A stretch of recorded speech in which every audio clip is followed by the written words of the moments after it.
Buenos días a todos, gracias por estar aquí. Primero quiero agradecer a la compañía COA que me consideró para estar aquí con ustedes. Siempre el dar una presentación para mí es muy confortante, porque si hay algo que me gusta, pues es hablar y más de la materia o del área en donde me desenvuelvo, ¿no? Como ustedes ya sabrán, el tema trata del proceso de diagnóstico en patología bucal. Es algo que ya nosotros o todos los dentistas tenemos entendido desde nuestra preparación, ¿no? En licenciatura, algunos otros en especialidad, pero siempre es bueno retomar y recordar todas estas cuestiones básicas que son sumamente importantes. Siempre me gusta iniciar con esta cuestión de mi apellido, porque soy el doctor Jesús de Santos Salva. Muchos me preguntan que si soy brasileño o portugués. No, de hecho, mi apellido es una transformación del apellido de los Santos, que es un apellido muy español. Cuando mis antepasados llegaron a la región, ellos se establecieron en la región de la Encarnación de Díaz, Jalisco. Ya trajeron el apellido de Santos, pero esto se transformó, primero fue de los Santos, ustedes pueden ver acá, sí, en la Nueva España. Sí, luego se convirtió en Santos y terminó siendo de Santos, sintetizado de los Santos. Entonces, no tengo nada que ver con portugueses españoles. Y orgullosamente, pues soy egresado de la Facultad de Odontología de la Universidad de La Salle Bajío, en la ciudad de León, Guanajuato. Yo pertenezco a la generación 19ª. Cursé mi carrera entre 1993, agosto de 1993, agosto de 1998, y prácticamente de forma inmediata pues me inscribí y fui aceptado en otro de mis orgullos, que es la Universidad Autónoma Metropolitana, en la especialidad de patología y medicina bucal en el año 2000. Mi práctica pues es basada específicamente en patología y medicina bucal, es en lo que me desenvuelvo. Entonces, por eso siempre hago mucho hincapié en la importancia de esta materia, porque al final de cuentas son 23 años de estar trabajando en esto, entonces creo que he concientizado hasta dónde llega la importancia y qué gran importancia tiene esta área de medicina y patología bucal. En general, el área de diagnóstico en odontología. Y como un dato histórico, pues a final de cuentas, la patología, el interés por el estudio de las enfermedades de cavidad bucal nace precisamente junto con la odontología, pero desde antes de los albores de la odontología, esto en Estados Unidos, en Baltimore. Ya existían textos en donde se enfatizaba pues el estudio y el diagnóstico, tratamiento de las enfermedades de cavidad bucal. Y esos textos, a final de cuentas, como en otras áreas del conocimiento, son los que sientan las bases de la creación o de la generación de un área del conocimiento. Porque los textos precisamente permiten difundir el conocimiento, ¿no? Hasta cualquier rincón del universo y sobre todo del planeta, ¿no? Y sobre todo preservar ese conocimiento. Sí, porque digamos, las palabras se las lleva el viento, ¿no? Pero lo que queda escrito en un libro permanece a lo largo del tiempo, ¿sí? Entonces, es bien importante que nosotros concienticemos que la odontología o el interés, pues, del estudio de la enfermedad de boca, proviene, pues, desde el inicio de la humanidad, pero ya formalmente como un área de conocimiento, desde mi punto de vista, y como el doctor Jerry Buckow lo estudió, digamos, el doctor Jerry Buckow, patólogo bucal, él es el gran historiador del área de la patología bucal. O sea, tiene una colección impresionante de textos y de libros respecto a esto. Él, en este artículo de 1994, muy interesante sobre los albores del estudio de la patología de cavidad bucal, él considera estos dos textos que están proyectándose en la diapositiva como los iniciadores, vamos, de un estudio ya muy colegiado, muy centrado de la patología, ¿no? O de la enfermedad de boca. El primero, pues, fue publicado en Francia en el siglo XIX. O sea, esto no es algo raro, ¿no? Porque digamos, el punto neurálgico, el punto angular del conocimiento en aquel entonces, pues era Francia. Y luego, hasta 1852, se imprimió, se editó el primer libro del estudio de la enfermedad de cavidad bucal en Estados Unidos. Pero realmente la patología bucal como una materia, digamos así, de una currícula específica, nace en el Colegio Dental de Baltimore en 1840. Hay que recordar que el Colegio Dental de Baltimore en realidad fue el primer intento, digamos, de establecer una escuela, facultad, o sea, un sitio donde la gente fuera a estudiar ya de manera profesional odontología. Se consolidó esto hasta 1924, entonces realmente la escuela de odontología de la ciudad de Maryland se considera como la primera escuela formal de odontología en todo el mundo.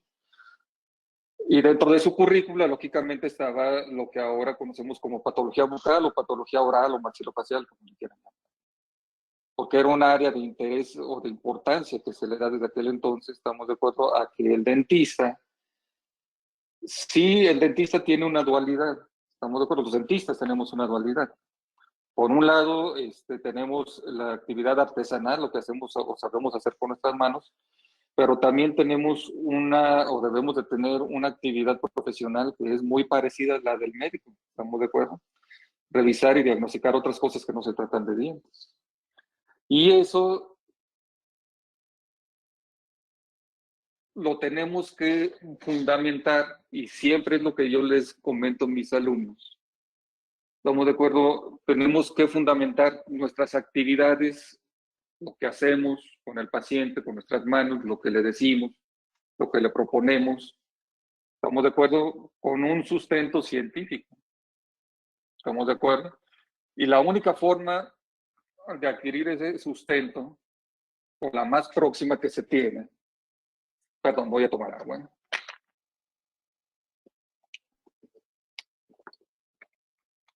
Son los libros. Les diría que artículos, pero los artículos se los vamos a dejar a los especialistas. En el caso de un dentista de práctica general o de un dentista que no tiene una práctica día a día en el área de patología, medicina bucal, el libro es fundamental, estamos de acuerdo, porque no cualquier fuente es de calidad para estudiar esto, para aprender esto. Estamos de acuerdo, aunque la tecnología y las redes han evolucionado de manera impresionante, todavía tienen sus falacias respecto a cómo o qué tan confiable es la información que está ahí, ¿no? Y en nuestra área es generalmente poco confiable. Por eso los libros, y no estoy hablando de libros en papel estrictamente, pueden ser libros en formato digital, en formato PDF. Eso es totalmente válido. ¿Estamos de acuerdo? Entonces, los libros que yo recomiendo para que ustedes puedan informarse respecto a los casos, a las lesiones, padecimientos que tengan sus pacientes, los libros que yo utilizo con mis alumnos en licenciatura son estos. Si de esos queremos filtrar cuáles son los que yo más le recomiendo a usted como dentista para que le dé una repasada a todo eso que aprendió durante la carrera, pero que ya se olvidó porque es normal, porque no son cosas que vemos todos los días. ¿Estamos de acuerdo? Todos los días el cirujano dentista lo que ve es restauraciones, profilaxis, o sea, situaciones de entrada común al consultorio. Y muy de vez en cuando llegan pacientes con lesiones, ¿estamos de acuerdo? Pero si yo, desde mi perspectiva, si alguien de ustedes me dijese, bueno, ¿de cuáles esos libros yo me convendría a lo mejor comprar o tener para retomar eso que me aprendí en un momento que a lo mejor ahorita se me olvidó, serían estos dos? Sí, el libro del doctor Neville, Brad Neville, que dentro de los textos o de los textos en inglés es para mí el más completo. Y un muy buen libro en español es el del doctor José Vicente Bagán. ¿sí? Este libro inclusive lo pueden conseguir hasta en formato de ebook. Anda alrededor de 550 pesos descargarlo para que lo vean en su Mac. Ese libro yo sí les recomiendo lo tengan porque, eh, digamos, los colaboradores que tiene este libro, además del doctor José Vaga, que es una persona de alto nombre, están muchos otros personajes que han contribuido a este texto que también son de alto calibre. Entonces, valdría la pena hacer la inversión en este libro, doctor. ¿Sí? Recomendación, no es comercial, porque a mí, como se dice tradicionalmente, ¿no? La compañía editorial no me paga nada. Entonces, ¿por qué yo hago énfasis en esto? En que las personas prácticamente, o es muy común, la gran mayoría, personas, digamos, fuera del área de la odontología, y muchos que están dentro de la odontología, porque eso yo lo veo en mis alumnos, esto no es, digamos, una cosa que no conozca, sino es totalmente empírico. Sí, están basando sus argumentos y sus diagnósticos en lo que se encuentran en internet, en foros, en blogs, etcétera, ¿no? Pero hay algo que no consideran cuando buscan en estos sitios. Estamos de acuerdo que no son sitios que estén coordinados o estén dirigidos por alguien que tenga nombre en el área. Si yo voy a leer un texto que a mí me permita, o con el objetivo de que a mí me permita establecer un diagnóstico clínico, pues yo tengo que leer un texto que sea de calidad. Y la calidad la vemos desde el nombre del autor. ¿Estamos de acuerdo? Entonces, yo prefiero leer un libro que tenga un nombre de un autor reconocido a leer un blog en internet que tenga el nombre de alguien desconocido. ¿Estamos de acuerdo? Eso sería lo más sensato hacer desde mi punto de vista, pero vean esta estadística del economista. ¿Sí? La lectura de libros, ¿sí? Respecto a las búsquedas en internet están casi al mismo nivel. ¿Estamos de acuerdo? Siendo que en el 2024, en el 2015, vean, había un mayor porcentaje de personas que buscaban en libros que en la red. Hay que tener cuidado con las redes, doctores. Las redes son engañosas. No se crean que en las redes encontramos cosas que sean correctas. Muy bien, doctor. Y doctores, y yo con esto o con esta imagen quiero empezar a enfatizar la importancia de la patología bucal, medicina bucal, en relación al proceso de diagnóstico, en relación al plan de tratamiento. Y vean cómo desde el inicio, o sea, desde la base, desde la urgencia, emergencia, ya nosotros ahí estamos metiendo, estamos de acuerdo, a los pacientes que llegan con una lesión al consultorio. ¿Por qué? Porque hay lesiones que realmente son emergencias y urgencias, ¿estamos de acuerdo? Por ejemplo, si un paciente a mi consultorio o aquí en la universidad llega solicitando atención porque trae una úlcera de aspecto crateriforme en el borde lateral de la lengua, pues lo vamos a pasar a la clínica de urgencias inmediatamente, ¿no? Se le abre una ficha de urgencias y inmediatamente se le deriva a la clínica de cirugía para que tomen una biopsia. Y estamos haciendo esto antes de ver si el paciente necesita una amalgama, necesita una prótesis, necesita cualquier cosa, ¿estamos de acuerdo? Porque es una verdadera emergencia. Entonces, la relevancia de la patología bucal inicia desde las fases más tempranas, ¿sí? Del proceso de diagnóstico o del proceso de tratamiento del paciente. Y luego viene en este proceso del plan de tratamiento la fase 1 sistémica, que también es importante. No voy a hablar de eso porque hay personas mejores para hablar de eso. ¿Estamos de acuerdo? Siempre, siempre, siempre, siempre hay que adecuar nuestro plan de tratamiento a la condición sistémica del paciente, doctores. Muchas personas no lo hacen y por eso se llevan el susto de su vida, ¿no? Cuando le tienen que hablar a los servicios médicos de emergencia por una complicación sistémica de su paciente. Y luego repetimos otra vez la importancia de las lesiones o de la patología bucal, la fase 2, en donde se le da manejo a la patología de cabeza y cuello. Pero fíjense, antes de entrar a la fase 3, en donde acondicionamos a los pacientes, hacemos prevención, disminuimos riesgos de caries, de enfermedad periodontal, de cáncer, y todavía mucho antes de lo que realmente es el núcleo o lo que nutre a la práctica odontológica, la fase 4, la rehabilitación, porque entre la fase 3 y la fase 4 yo lo acepto. Pues ahí está el sustento de cada dentista, ¿no? Y es realmente lo que aporta más económicamente a la práctica del dentista. Pero no por eso, doctores, tenemos que descuidar las fases anteriores. Y la fase 5 también es importantísima. ¿Por qué les digo esto, doctores? Porque este plan de tratamiento a veces se lo brincan o no lo brincamos, ¿estamos de acuerdo? Y le damos más importancia a la fase 3, a la fase 4 que a la fase 1, la fase 2. Y eso yo no lo digo, esto mismo lo estudió el doctor, mi maestro, el doctor Víctor López Cámara, mi profesor, uno de mis grandes profesores en la Universidad Autónoma Metropolitana, que él en el 2001, con otros colaboradores, publicó este artículo que es muy interesante, doctor, y poco leído, porque nadie lo conoce. Bueno, pues fue publicado en una revista muy particular de la Universidad Autónoma Metropolitana.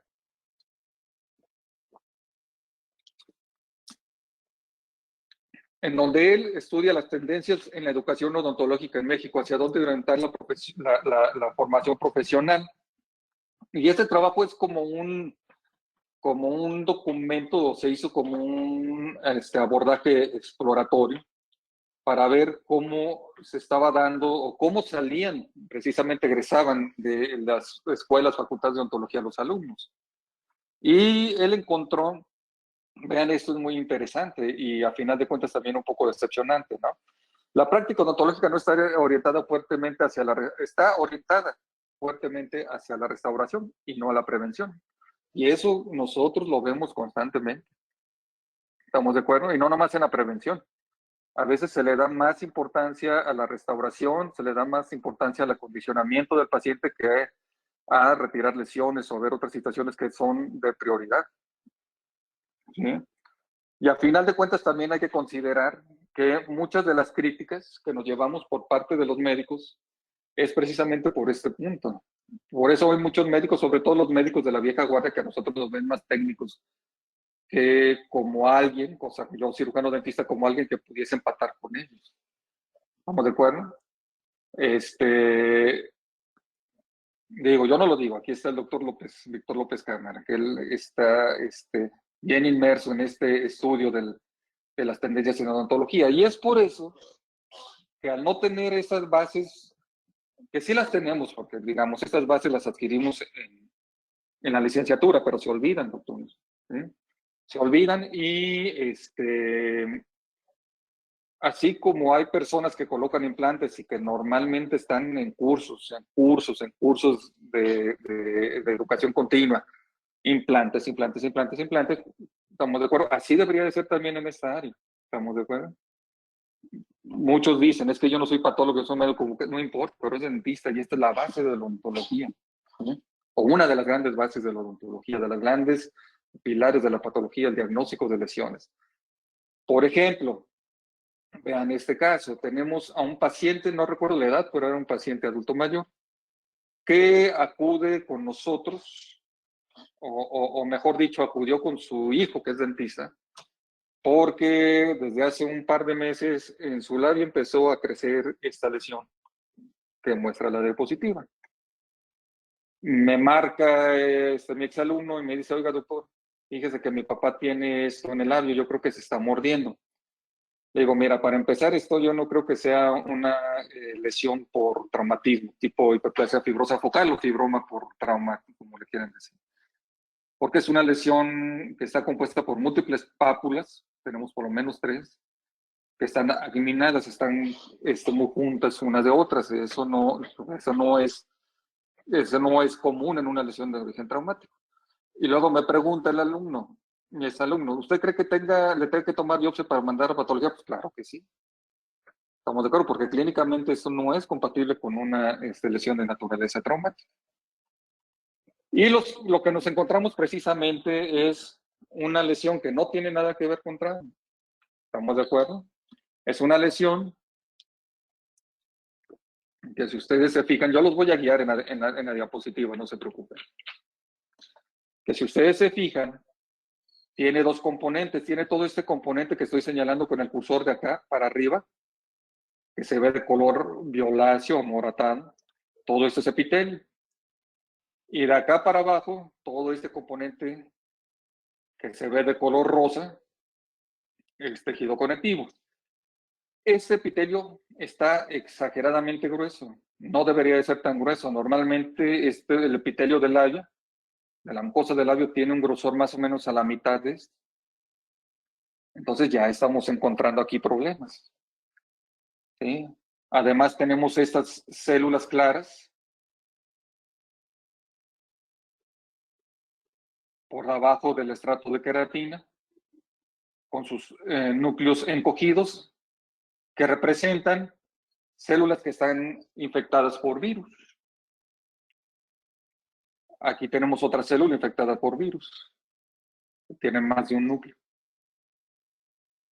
Sí, esta prueba que le hicimos a esta lesión, es un Ki-67, es una prueba que nos pinta los núcleos de las células que están en mitosis.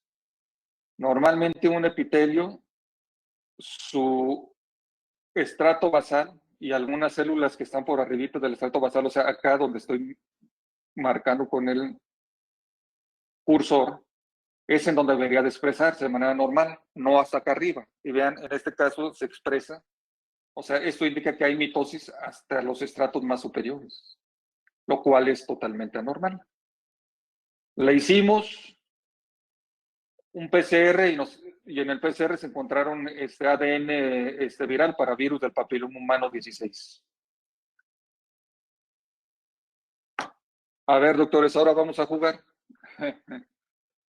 Pueden ustedes con sus teléfonos entrar a este código QR y dar sus opiniones diagnósticas. No se preocupen si se equivocan. Sí, al final de cuentas no va a aparecer su nombre, pero sí me gustaría que hicieran el esfuerzo de dar sus opiniones diagnósticas, sobre todo un diagnóstico clínico para lo que tenía el labio del paciente. Vamos a darles 2 minutitos, doctores, adelante.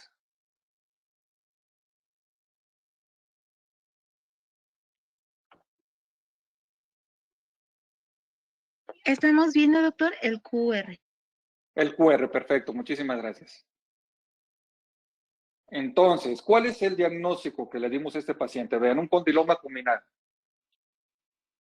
Sí, el condiloma acuminado, acuérdense que es una de las lesiones que pertenecen al grupo de lesiones causadas por virus del papiloma humano más comunes en boca. La más común es el papiloma de células escamosas que mencionó alguien. Tenemos hiperplasia epitelial multifocal, tenemos verruga vulgar, que es la segunda, y tenemos condilomas acuminados. Entonces, imagínense si este dentista, o digamos, en otro contexto que no fuera su papá, que no le hubiera prestado tanta atención a eso, retira la lesión y se va a la basura, porque es una práctica muy, muy repetitiva, ¿no? El paciente se hubiera quedado sin un diagnóstico completo. ¿Por qué? Porque de aquí lo que sigue es enviar al paciente al urólogo para que lo revise, ¿no? Porque si lo tiene en boca, probablemente lo tiene en genitales. ¿Estamos de acuerdo? Entonces, si no se hubiese finalizado o se hubiese concluido el diagnóstico de la lesión en boca, pues los probables lesiones que tuvieran genitales no hubiesen sido diagnosticados, y esto a final de cuentas puede traer en algunas personas problemas importantes. ¿Estamos de acuerdo? Y en este caso hubo un final feliz. ¿Estamos de acuerdo? Pero en este caso no. Vean, se trata de una mujer de 30 años de edad sin antecedentes personales de importancia para el crecimiento actual bucal. Hace 11 años inició con una mácula en el labio superior y después, 2 años después, aparecieron nódulos. En este momento que yo le revisé, tenía esos dos patrones morfológicos, tenía máculas y nódulos en el mismo sitio. Hace 11 años acudió con un dentista, la lesión se la retiró, pero no la mandó a estudio de patológico, la tiró a la basura. Vean esto. Ahora la paciente regresa con esto. Es un caso que recibí de mi estimado doctor Abel Escárcega, en donde la paciente presenta áreas maculares difusas asociadas a estas áreas nodulares. En el borde vermellón, presenta otras con pérdida de pigmento, que no están pigmentadas como las del borde vermellón. y con áreas maculares totalmente difusas. Presenta en la histopatología este tipo de células que están muy irregulares en su forma, presentan nucleolos y producen melanina. Aquí se ve un poquito de melanina. ¿Estamos de acuerdo? Igual, doctores, quien guste, si me puede dar sus opiniones diagnósticas desde el punto de vista clínico, adelante.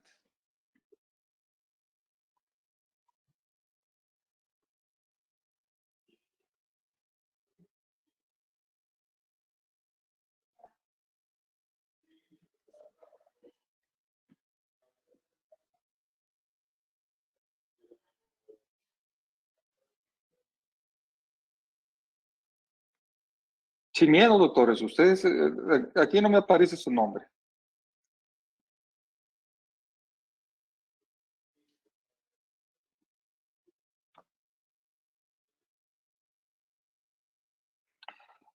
Perfecto.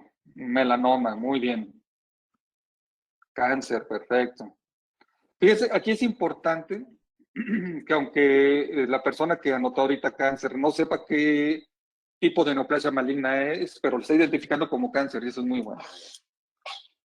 Porque de ahí va a venir la referencia adecuada para el especialista que tiene que diagnosticar. ¿Eh? Estamos de acuerdo en este caso. Muy bien.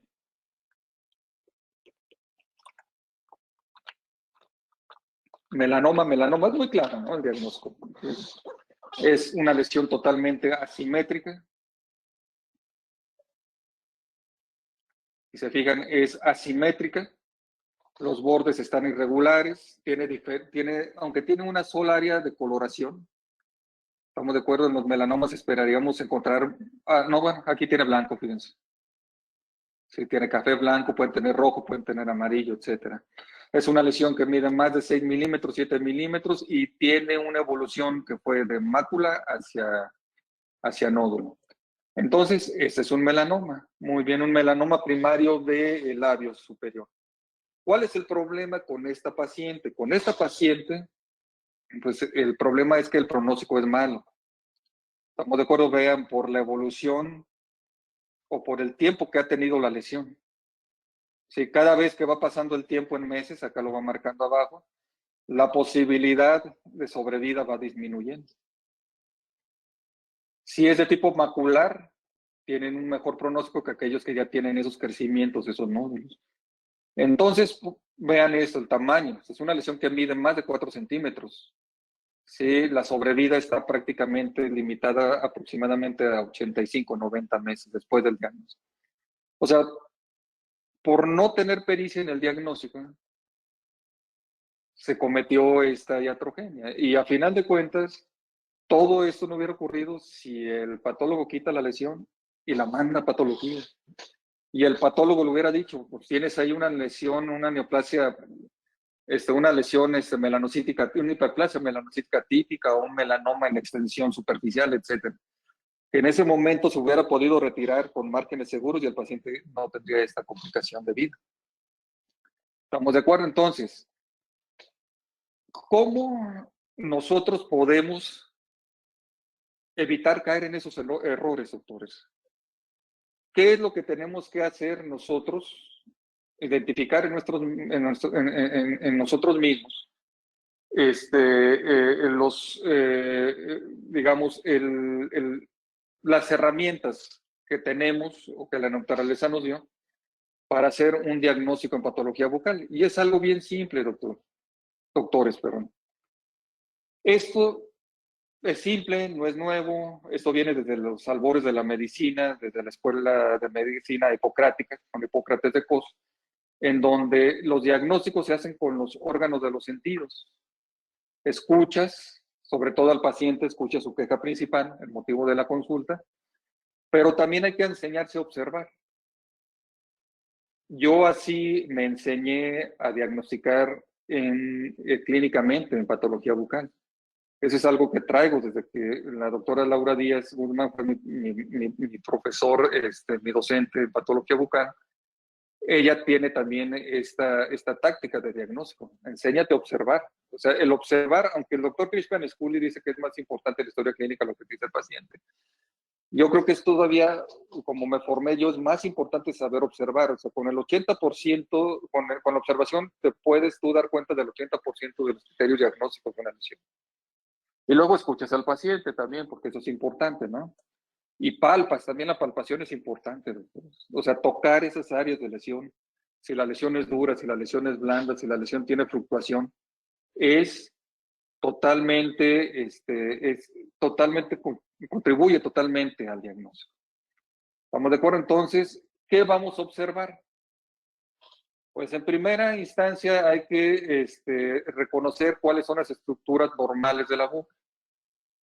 Acuérdense, por ejemplo, hablando de la lengua, su dorso está llena de papilas, por eso tiene una textura papilar. Predominan las papilas filiformes, que tienen aspecto de hilo, de color blanco. Hay papilas multiformes con una mayor densidad hacia la punta de la lengua, en los bordes laterales, o hacia los lados del dorso de la lengua. Y hacia atrás tenemos las papilas califormes, que forman una V con vértice hacia adelante. ¿Estamos de acuerdo? Y en borde lateral de la lengua, en su porción posterior, tenemos las papilas foliadas. O sea, nosotros sabemos y debemos de saber identificar qué es lo normal para poder luego darnos cuenta de cuando esa normalidad está alterada. Ahora bien, ¿cómo sabemos o cómo podemos saber nosotros que hay una lesión en boca? Precisamente hay que entonces conocer esto que tiene el nombre de lesiones básicas cutáneas. ¿Qué son las lesiones básicas cutáneas? Pues son las lesiones o la morfología que adopta la enfermedad. Y muchas enfermedades comparten las distintas formas de lesión básica, elemental. Yo les recomiendo que en este caso, si ustedes quieren recordar esas lesiones básicas, porque no las vamos a ver ahorita, no hay tiempo, sí, bajen este artículo. Este artículo está para descargarse de manera gratuita en la editorial. Creo que está en Will Interscience, si mal no recuerdo. Sí, en el British Journal of Dermatology. Creo que otro artículo dermatológico, otro journal dermatológico lo publicó. Para que estudien de aquí ustedes las lesiones dermatológicas básicas. No las estudien del libro, se estudien las de acá, porque ese es el Consensus Report. Estamos de acuerdo de todas las asociaciones, de todos los colegios de dermatología a nivel mundial. Por eso se llama Liga de Sociedades Dermatológicas, porque es como una federación, vamos, incluye a todos estos. Entonces, las definiciones más correctas son estas. Y si ustedes quieren también conocer cuáles son los patrones de enfermedad intraósea, lesiones radiolúcidas, lesiones radiopacas, ¿estamos de acuerdo? Estudien del libro del doctor Norman Wood. Ese libro también es un libro excelente que ayuda al diagnóstico diferencial. Y ahí viene, por ejemplo, un grupo, como es este caso, de lesiones radiolúcidas uniloculares con posición periapical, lesiones radiolúcidas con posición pericoronal. ¿Estamos de acuerdo? Entonces tú comparas lo que tienes en la radiografía de tu paciente con lo que viene en el libro y ahí empiezas tú a hacer los diagnósticos. O sea, guía muy bien o perfectamente para el diagnóstico. ¿Sí? Ahora bien, nuestra historia clínica también es fundamental, doctor. Es una historia clínica muy, muy bien elaborada, sobre todo antecedentes personales patológicos. ¿Por qué? Porque acuérdense que muchas lesiones, enfermedades de cavidad bucal, siempre hay que buscarles la conexión sistémica. Como decían mis maestros en la especialidad. O sea, a toda enfermedad o en boca, toda lesión en boca, siempre, aunque sea muy poco probable, te tienes que buscar si se trata de una manifestación de la propia enfermedad sistémica en boca. Entonces, la historia clínica te va a ayudar a esto. ¿Sí? Y a final de cuentas, con toda esta información, ya tenemos nuestra lesión, ya tenemos nuestra historia clínica, ya observamos, palpamos, hicimos todo este proceso. Lo que nos queda es precisamente ahora pensar. Y pensar en cuál es nuestro diagnóstico, qué es lo que tiene nuestro paciente. De todos los procesos cognitivos que existen para llegar a un diagnóstico, el mejor es el método hipotético deductivo. ¿Estamos de acuerdo? En donde tú o el dentista que esté tratando de diagnosticar esto ya reconoció la lesión, ya la tiene bien detectada con todos los que acabamos, con todas los abordajes que acabamos de mencionar. Y después de esto vamos a elaborar una hipótesis en donde vamos a poner nuestro diagnóstico diferencial. Y nuestro diagnóstico diferencial consiste en poner en la canasta las posibilidades de lesión, ¿estamos de acuerdo? O los posibles diagnósticos que comparten la morfología que tiene nuestra lesión. ¿Estamos de acuerdo? Y luego ya con situaciones muy particulares, vamos a establecer con nuestro diagnóstico de probabilidad. O sea, de esos 3, 4 diagnósticos, ¿cuál es el más probable? Y es el que vamos a poner hasta arriba de nuestro listado de posibles diagnósticos. Y luego ya viene la fase de experimentación, en donde vamos a confirmar nuestro diagnóstico, porque si nosotros estamos entrando en un diagnóstico diferencial, en donde hay un diagnóstico de probabilidad es un diagnóstico que más puede ser, pues hay que confirmar ese diagnóstico con estudios de laboratorio, porque no son diagnósticos definitivos en la mayoría de los casos. Y en este caso vamos a utilizar estudios de imagen, estudios de laboratorio, la toma de una biopsia, biometría hemática, no sé. Y luego viene la refutación de ese diagnóstico, el establecimiento de ese diagnóstico definitivo. Y es aquí en donde uno no debe de entrar en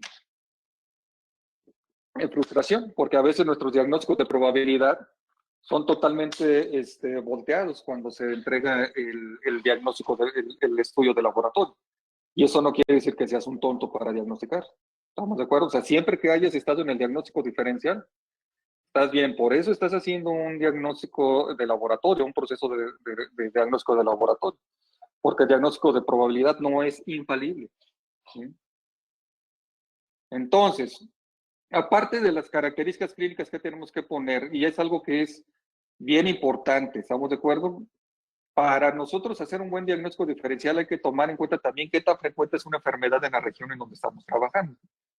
Por ejemplo, si en mi caso llega un paciente con una área blanca en el piso de la boca, con una mácula, una placa blanca en el piso de la boca que no se mueve, si uno la frota, pues no voy a pensar en fibrosis o mucosa, porque aquí la gente no tiene o no mastica, no es de Betel. ¿Sí? La hoja de areca no es de Betel, pero sí pensaría a lo mejor en una leucoplasia, por ejemplo, ¿no? Entonces, el que haya ciertos padecimientos en tu región en donde estás trabajando más que en otros sitios, lo tienes que tomar en cuenta para decir o hacer estos diagnósticos diferenciales. Y luego, tu diagnóstico de probabilidad lo vas modificando o lo vas estableciendo, lo vas sacando de ese diagnóstico diferencial, tomando en cuenta el sexo del paciente, el origen étnico, el país de origen del paciente, localización anatómica, etc. ¿Estamos de acuerdo? Entonces, eso es lo que recomienda el doctor en este libro, el doctor Norman Wood. Y si tú haces bien este ejercicio de diagnóstico, inclusive a veces ni siquiera necesitas tomar una biopsia. ¿Estamos de acuerdo? Por ejemplo, este caso, se trata de una paciente mujer adulto mayor con dolor lingual intenso que interfiere con la masticación y fonación. Meses de evolución, la lesión es solitaria, no hay mordedura accidental, es el primer y único episodio de lesión. Y vean, con exploración física, utilizando todos los recursos que ya hablamos, que son recursos de cognición, pues entonces nosotros lo que observamos aquí es una úlcera en borde lateral de la lengua. Yo, como les digo a mis alumnos, o sea, siempre que ustedes vean una úlcera en el borde lateral de la lengua o una lesión que sospechen que sea de naturaleza traumática, lo primerito que tenemos que hacer es buscar un factor traumático. ¿Estamos de acuerdo? Y precisamente esta paciente tenía este resto radicular acá, que aunque en la imagen oclusal que estamos observando se ve aparentemente adosado o pegadito a la encía, en realidad no lo estaba, porque esta arista que tenemos acá sí estaba dirigida hacia la lengua. ¿Sí? Entonces, cada vez que el paciente metía la lengua y la zona ulcerada rozaba esta arista, la paciente hacía un gesto de dolor, ponía una facies dolorosa. Ok, entonces aquí tenemos un posible factor etiológico. ¿Qué es lo que vamos a hacer con este posible factor etiológico? Pues lo vamos a eliminar para nosotros poder establecer nuestro diagnóstico. Por eso nuestro diagnóstico en un inicio, nuestro diagnóstico diferencial, o sea, los diagnósticos que metimos en la canasta de este diagnóstico diferencial, el primerito fue el de úlcera traumática y ese es nuestro diagnóstico de probabilidad. Le pongo el diagnóstico de probabilidad porque fue con el que trabajé. Y en segundo lugar fue carcinoma de células escamosas. ¿Por qué? Por la edad de la paciente, la localización de la lesión y por tener la lesión un aspecto de úlcera crateriforme. Entonces, para desatar o para, digamos, desenvolver nuestro diagnóstico diferencial, como les acabo de mencionar hace un momento, se hizo la extracción. Le hicimos la extracción, véngase 15 días después para revisar la lengua y vean, la úlcera está totalmente cerrada, cicatrizada.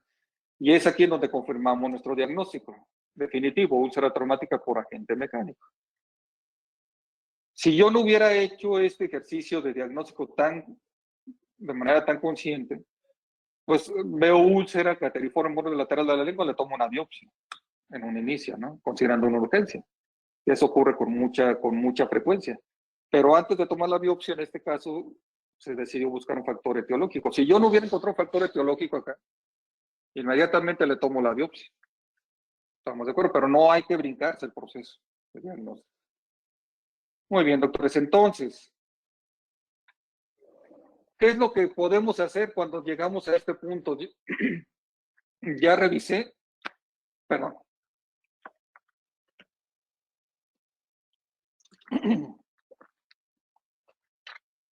Ya revisé, hice mi ejercicio de diagnóstico, exploré a mi paciente, lo observé, lo toqué, le pregunté y estoy en cero, no sé de qué se trata lo que tiene mi paciente. Es válido quedarse así. A nosotros nos pasa como patólogos muchas veces cuando estamos en el microscopio. O sea, no hay que sentirse frustrados por no saber diagnosticar clínicamente una lesión. ¿Qué es lo que yo les recomiendo pueden hacer?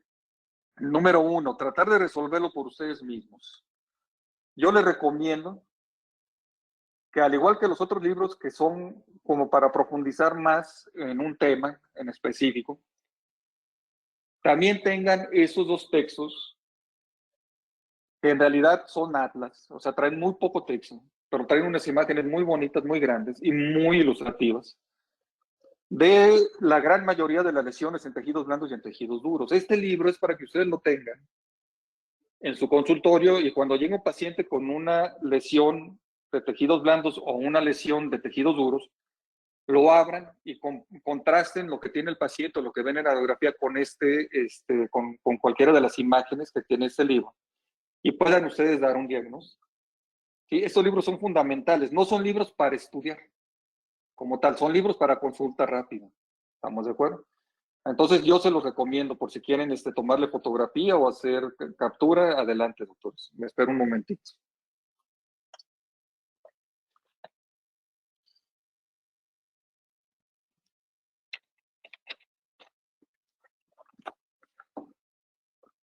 Ahora bien, que también es algo que llega a ocurrir.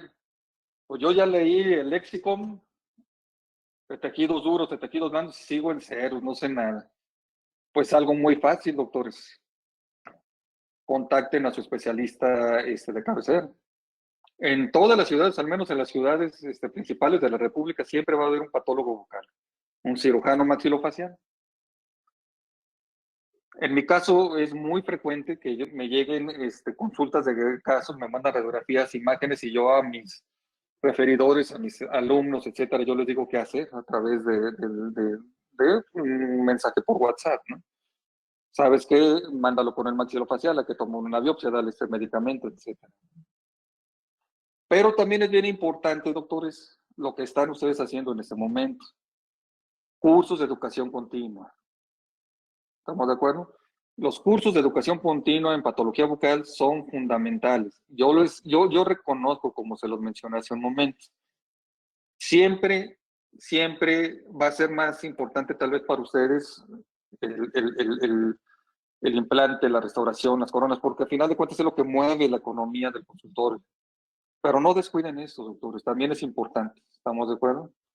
O sea, el saber diagnosticar una lesión, o si usted no la quieren diagnosticar, hacer una referencia adecuada hacia el cirujano maxilofacial, hacia el dermatólogo, hacia el otorrinolaringólogo, etcétera.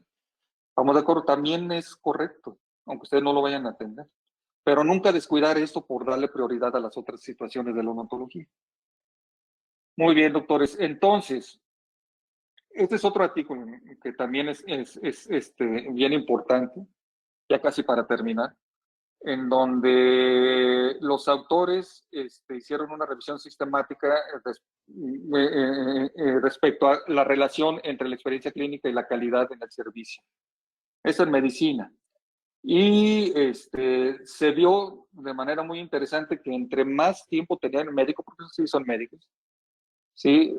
Peor era su atención clínica en comparación con aquellos médicos que acababan de egresar o que acababan de integrarse a la plática clínica ya como profesionistas, que daban un mejor servicio. Y eso tiene que ver con una situación bien simple, ¿estamos de acuerdo? Sí, educación continua. Los médicos recién formados, lógicamente, vienen con un conocimiento muy fresco, muy actual, porque acaban de egresar. Sí, el médico que tiene más años de práctica, pues muy probablemente descuidó esto de la educación continua. La educación continua es muy importante en cualquier ámbito, porque a final de cuentas, estamos de acuerdo, no es lo mismo tener una práctica de 20 años, 30 años, 40 años haciendo tonterías, que tener una práctica de 20, 30, 40 años fundamentada en seminarios, en cursos de educación continua, en diplomados, en lo que ustedes quieran. Eso hace la buena experiencia, no el repetir un procedimiento clínico, sí, sin una fundamentación teórica y práctica que se está renovando con cierto tiempo.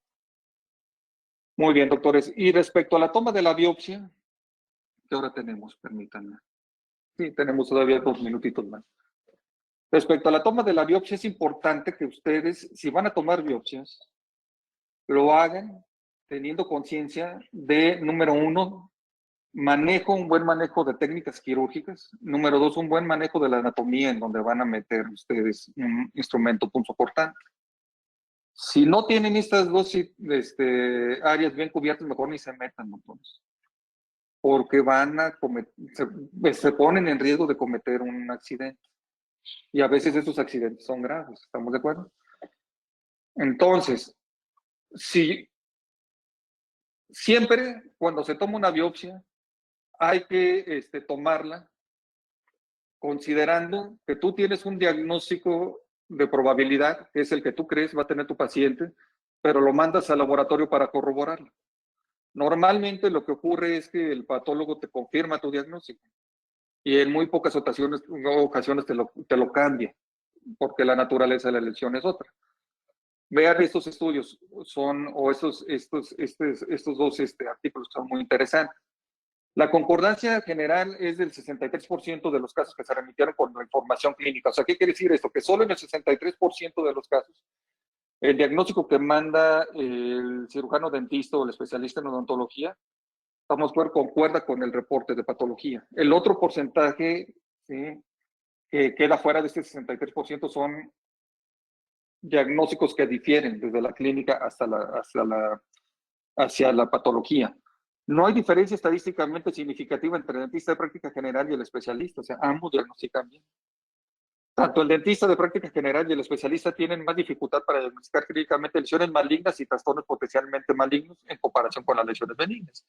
Bueno, a final de cuentas las lesiones benignas son más frecuentes que las lesiones malignas. Y a final de cuentas también al dentista y al especialista de la odontología que no está inmerso en el área de la patología bucal le falta formación continua en cáncer también. Ese es un punto importante. El dentista de práctica general principalmente toma biopsias de las lesiones más comunes y el especialista toma biopsias de lesiones diagnósticamente complejas, por ejemplo, lesiones queratóxicas en comparación con el dentista de práctica general.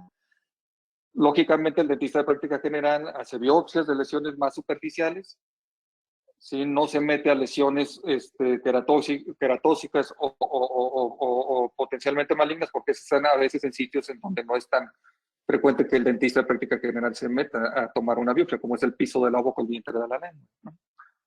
Y algo que es importante para nosotros, doctores, siempre hay que mandarle toda la información disponible todo el detalle clínico, perdón, al patólogo, junto con la biopsia, porque a final de cuentas, no es, el microscopio no es una bola de cristal. Dependemos mucho de la información clínica clara. Un diagnóstico diferencial, diagnóstico de sospecha, tus diferencias clínicas, hasta un comentario que tú crees que no es importante, pero a final de cuentas dalo, porque a veces sí es, esos comentarios pequeñitos son los que generalmente nutren más el diagnóstico que a veces una descripción muy elaborada. Sí, y vean esto, ¿estamos de acuerdo? Este es otro artículo en donde habla de un 40% de concordancia entre el diagnóstico provisional y el diagnóstico definitivo realizado por el especialista en medicina bucal. El dentista general, de práctica general, tiene una concordancia del 40% entre la patología y la clínica. El médico general un 33%, el médico le falta también saber de patología de cavidad bucal, porque a final de cuentas el médico para revisar orofaringe tiene que pasar por cavidad bucal. Un médico de posgrado en odontología, un médico con posgrado en odontología 20%, que esos médicos existen en España nada más. Y lo que se recomienda, mándale al patólogo la biopsia, sí, pero con cartas de referencia, de viva voz, vía telefónica, WhatsApp, manda la información, siempre. No le mandas únicamente el frasco con los datos del paciente. ¿Y se requiere un mejor entrenamiento en diagnóstico en patología bucal? Totalmente de acuerdo. Esto no es importante. Entonces, doctores, recuerden esto. No lo que parece una hiperplasia fibrosa focal cuando le haces el estudio de patología es una hiperplasia fibrosa focal. O cualquier otra lesión que ustedes quieran poner en este plano de ejemplo, ¿no? A veces, como en este caso, lo que tú piensas que es una manzana, cuando lo cortas es un kiwi, ¿no? Te cambió totalmente el panorama de la naturaleza de la lesión. Por eso, cuando se retira algo de boca, nunca se tira, doctores. No va para la basura, tiene que ir para el laboratorio. Y, sí, y la pregunta clásica, ¿y si el paciente no quiere? Bueno, al paciente que no quiera hacer el estudio de patología, se le pone su lesión en formol, se le coloca, se le da el frasquito y que les firme el expediente que no aceptó el estudio de patología y que el paciente acepta llevarse con él la lesión. Y así ustedes se quitan de cualquier responsabilidad. Muy bien, doctores, yo con eso termino. No sé si tengan dudas, preguntas, soy todo oídos, doctores.